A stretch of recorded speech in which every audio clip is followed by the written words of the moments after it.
তবে কি এবার সেনাপ্রধান পদত্যাগ করবেন? রিসেন্টলি সামাজিক যোগাযোগ মাধ্যম বলেন বিভিন্ন গ্রুপে এরকম কিন্তু অপপ্রচার চালানো হচ্ছে এবং বিভিন্ন নিউজ হয়তোবা আপনার সামনে আসছে যে সেনাপ্রধান এখন পদত্যাগ করবে। এখন প্রশ্ন হচ্ছে কেন সেনাপ্রধান পদত্যাগ করবে? সো অনেকের মনে ধারণা সেটা হচ্ছে বিএনপি সরকার এখন চাচ্ছে আওয়ামী লীগের আমলে যে বড় বড় পদগুলো ছিল যারা এখন পর্যন্ত ধরে রাখছে তাদেরকে সরিয়ে দেওয়ার জন্য চেষ্টা করতেছে।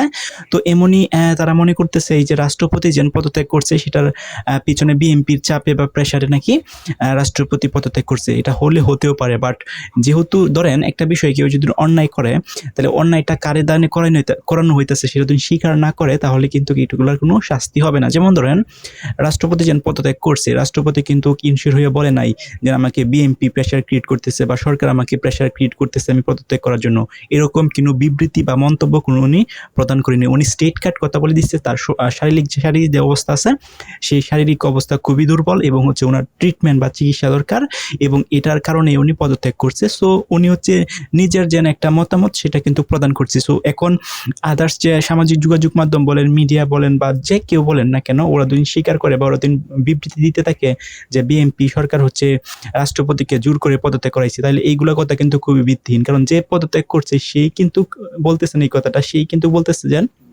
শারীরিক অবস্থার কারণে কিন্তু উনি পদত্যাগ করছে। সো ওনার পদত্যাগ হওয়ার পরেই বেশ কিছু গুজব কিন্তু অলরেডি লেখালেখি হচ্ছে। আপনি যদি সামাজিক যোগাযোগ মাধ্যম চলান বা ফেসবুক চলান বা যে কোনো সোর্সে আপনি দেখবেন যে বিভিন্ন গ্রুপে এরকম কথাবার্তা কিন্তু আসতেছে যে এবার হচ্ছে রাষ্ট্রপতির পদে সেনাপ্রধান ওয়াকারুজ্জামান পদত্যাগ করবে। কিন্তু এই ধরনের নিউজ কিন্তু অথেন্টিক পিওর কোনো নিউজ না। হ্যাঁ, আপনারা তো হয়তো জেনে থাকবেন রাষ্ট্রপতি পদত্যাগ করার 2-3 দিন আগে কিন্তু সামাজিক যোগাযোগ মাধ্যমে এই দিন একটা গুঞ্জন উঠেছিল এবং সবাই কিন্তু বলেছিল খুব রিসেন্টলি 1-2 দিনের ভিতরেই হয়তো বা শুক্রবারের ভিতরে হচ্ছে রাষ্ট্রপতি পদত্যাগ করবে। হ্যাঁ, এই নিউজটা যেন বের হয়েছে এটা কিন্তু একটা অথেন্টিক পিওর নিউজ ছিল। কারণ সচিবালয় বলেন বা সরকারের যে ঊর্ধ্বতন কর্মকর্তা আছে সেখান থেকে কিন্তু একটা নিউজ পাওয়া গেছিল বা একটা আশ্বাস পাওয়া গেছিল যে রাষ্ট্রপতি কিন্তু পদত্যাগ করতে পারে। সেটার উপরে বেস করে কিন্তু এই নিউজগুলো হচ্ছে সামাজিক যোগাযোগ মাধ্যম বা আদার্স যে মিডিয়া আছে সেখানে কিন্তু এভাবে ঘুরপাক খাচ্ছে এবং সবাই দেখছে এবং সবাই কিন্তু মনে করছে যে আসলেই পদত্যাগ করার একটা সম্ভাবনা থাকে। সো সেই যে একটা সম্ভাবনা সেটা কিন্তু একটা অথেন্টিক পিওর জায়গা থেকে আসছিল। কিন্তু সেনাপ্রধান ওয়াকারুজ্জামান যেন পদত্যাগ করবে এটার কোনো অথেন্টিক পিওর নিউজ বা অথেন্টিক পিওর জায়গা থেকে কিন্তু আসতেছে না। এটা হলো টোটালি গুজব এবং বর্তমানে যে সেনাপ্রধান আছে ওয়াকারুজ্জামান সেটা আওয়ামী লীগের আমলেও ছিল, বাট ইন্টারনাল গভর্নমেন্ট অর্থাৎ যে সময় গঠন করা হয়েছিল তখন কিন্তু তার ভূমিকা ছিল খুবই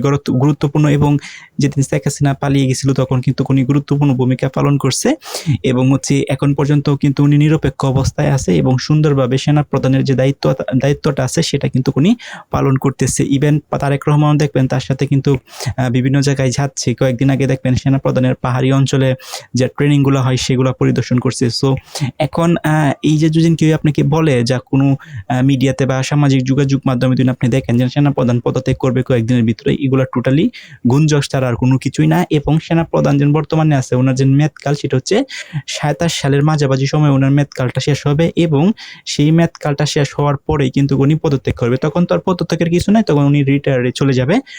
যদি দেশ ঠিকঠাক থাকে, কোনো প্রবলেম ক্রিয়েট না হয়, তাহলে সেনাপ্রধান কিন্তু পদত্যাগ করবে না এবং পদত্যাগ করার কোনো প্রশ্নই আসে না।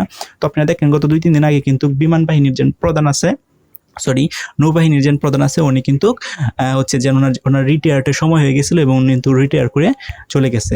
সো এভাবেই যে সেনা প্রধানের যে সময়টা শেষ হয়ে যাবে চাকরির, সেই সময়টা কিন্তু উনি পার হয়ে তারপর কিন্তু উনি রিটায়ারে যাবে, কিন্তু উনি কিন্তু পদত্যাগ করবে না। সো এই ধরনের নিউজ যেগুলো দিন আপনাদের সামনে আসে সেগুলো কিন্তু আপনারা বিশ্বাস করবেন না। সো আপনাদের মতামত কি কমেন্ট করে